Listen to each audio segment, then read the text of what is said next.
में दक्षिण कोरियाई उच्चायुक्त शिन बोंगकिल ने बताया है कि कोवैक्सीन की खुराक लगवाने वाले भारतीयों को दक्षिण कोरिया में 2 हफ्तों के अनिवार्य क्वारंटीन से गुजरना होगा। हालांकि उन्होंने स्पष्ट किया है कि प्रधानमंत्री व सेनाध्यक्ष जैसे उच्च पदों पर मौजूद लोगों पर ये लागू नहीं होगा। बकौल उच्चायुक्त कोविशील्ड की दोनों खुराक लगवाने वालों को क्वारंटीन से छूट मिलेगी। केंद्रीय मंत्रिमंडल ने बुधवार को किसानों के लिए बड़ी राहत को दी मंजूरी। जी हां, सरकार ने आज डीएपी उर्वरक पर सब्सिडी बढ़ाने को मंजूरी दे दी है। पिछले महीने ही सरकार ने इस बारे में फैसला लिया था, जिसे आज मंजूरी मिली है। सरकार के आंकड़ों के मुताबिक किसानों को मिलने वाली इस राहत पर सरकार को करीब 15,000 करोड़ रुपए अतिरिक्त बोझ उठाना होगा। सरकार ने आज डीएपी उर्वरक पर प्रति बोरी सब्सिडी में 700 रुपए की बढ़ोतरी को मंजूरी दे दी है। इससे सरकारी खजाने पर 14,775 करोड़ रुपए का अतिरिक्त वित्तीय बोझ पड़ा है। सरकार इस निर्णय के जरिए ये सुनिश्चित करना चाहती है कि वैश्विक कीमतों में वृद्धि के बावजूद किसानों को डीएपी उर्वरक पुरानी दरों पर ही सुलभ हो। कोरोना की संभावित तीसरी लहर को लेकर दिल्ली सरकार ने तैयारी शुरू कर दी है। सरकार ने मेडिकल स्टाफ की कमी को ध्यान में रखते हुए 5,000 हेल्थ असिस्टेंट तैयार करने का प्लान बनाया है, जिन्हें बेसिक ट्रेनिंग दी जाएगी। इसका ऐलान खुद मुख्यमंत्री अरविंद केजरीवाल ने बुधवार को प्रेस कॉन्फ्रेंस करके किया। सीएम अरविंद केजरीवाल ने कहा कि दिल्ली में ऑक्सीजन सिलेंडर स्टोरेज की तैयारी अस्पताल में कर रहे हैं। मेडिकल स्टाफ की कमी को ध्यान में रखते हुए 5,000 हेल्थ असिस्टेंट तैयार करने का प्लान बनाया है। 5,000 युवाओं को 2 हफ्ते की ट्रेनिंग दी जाएगी। दिल्ली के 9 मेजर मेडिकल इंस्टीट्यूट में बेसिक ट्रेनिंग दी जाएगी। 2020 में कोरोना महामारी आने से बहुत कुछ बदल गया। कोर्ट में वर्चुअल सुनवाई, ऑनलाइन खरीदारी, ऑनलाइन क्लासेस, डॉक्टर की ऑनलाइन सलाह और टेलीमेडिसिन का इस्तेमाल अचानक बढ़ गया।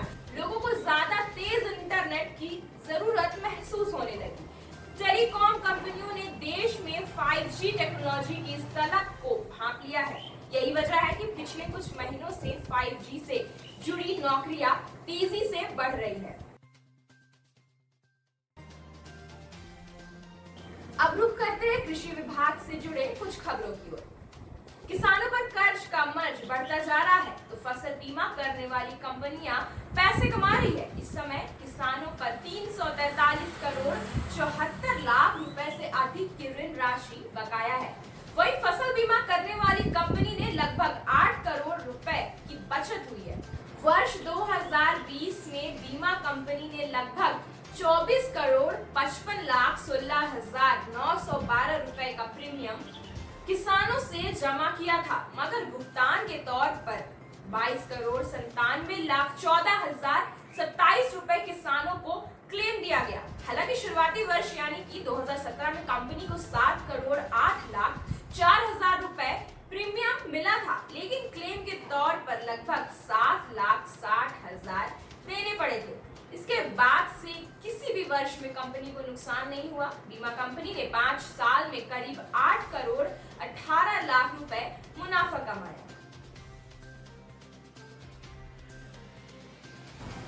रांची जिला के विभिन्न प्रखंडों में वरीय प्रभारी पदाधिकारी द्वारा निरीक्षण करने के बाद मंगलवार को उपायुक्त छवि रंजन ने स्वयं मांडर एवं चान्हो प्रखंड का भ्रमण किया। उपायुक्त ने सबसे पहले चोरैया पंचायत के प्रगतिशील किसान नंद किशोर साहू की खेत में टपक सिंचाई योजना का निरीक्षण किया। किसान द्वारा बताया गया कि 5 एकड़ 50 डिसमिल जमीन में टपक सिंचाई योजना के तहत अदरक, फूल गोभी, पपीता, हरी मिर्च की खेती की जा रही है। ये काफी अच्छी विधि है, इसमें पानी और समय की बचत होती है। उपायुक्त ने जिला कृषि पदाधिकारी को निर्देश दिया कि अधिक से अधिक किसानों को इस योजना का लाभ दिया जाए और तकनीकी खेती के लिए किसानों को प्रेरित करें। जैविक कृषि को बढ़ावा देने को लेकर डीएम सत्येंद्र कुमार ने तहसील कुलपहाड़ के ग्राम लाडपुर में ऑर्गेनिक महोबा के अंतर्गत जैविक कृषि सेल का उद्घाटन किया, साथ ही ग्रामीणों से संवाद भी किया। तहसील अंतर्गत संचालित 4 जैविक क्लस्टर के किसानों को सरकार की योजनाओं तथा जैविक खेती से होने वाले फायदे की जानकारी दी गई। एक क्लस्टर में 50 किसान हैं। प्रत्येक किसान यदि 1 एकड़ भूमि में जैविक खेती करे तो उसे सरकार 4,800 रुपए का अनुदान देती है। कोरोमंडल किसानों के बीच एक जाना माना नाम है। कंपनी के पास एक फसल सुरक्षा उत्पादों का एक बड़ा पोर्टफोलियो है। इसी उत्पाद पोर्टफोलियो में वृद्धि करते हुए कंपनी हाल ही में अपने 6 नए फसल सुरक्षा उत्पाद लॉन्च किए हैं। इसके लिए वर्चुअल तरीके से पूरे कार्यक्रम का आयोजन किया। कोरोमंडल इंटरनेशनल लिमिटेड के इतिहास में ऐसा पहली बार हुआ कि वर्चुअल तरीके से एक बड़े कार्यक्रम का आयोजन कर एक साथ 6 कृषि उत्पाद लॉन्च किए गए हैं। अब नजर डालते हैं खेल जगत और बॉलीवुड से जुड़े कुछ खबरों की ओर। बीसीसीआई ने न्यूजीलैंड के खिलाफ विश्व टेस्ट चैंपियनशिप के फाइनल के लिए मंगलवार को 15 सदस्यीय भारतीय टीम की घोषणा कर दी। WTC फाइनल और इंग्लैंड के खिलाफ टेस्ट सीरीज के लिए 20 सदस्यीय टीम इंग्लैंड में मौजूद है। इनमें अक्षर पटेल, KL राहुल, शार्दुल ठाकुर, मयंक अग्रवाल और वॉशिंगटन सुंदर को फाइनल के लिए टीम से बाहर रखा गया है। अंत में आपको बता दें कि 5 साल की बच्ची के कथित रेप केस में 4 जून को गिरफ्तार हुए पर्ल विपुरी के वकील ने अभिनेता को जमानत मिलने की पुष्टि की है। गिरफ्तारी के बाद पर्ल को 14 दिन की न्यायिक हिरासत में भेज दिया गया था। उन पर अक्टूबर 2019 में एक सेट पर शूटिंग के दौरान नाबालिग से रेप का आरोप लगा है। आज के लिए बस इतना ही। आगे हम ऐसे ही आपको और भी अपडेट्स देते रहेंगे।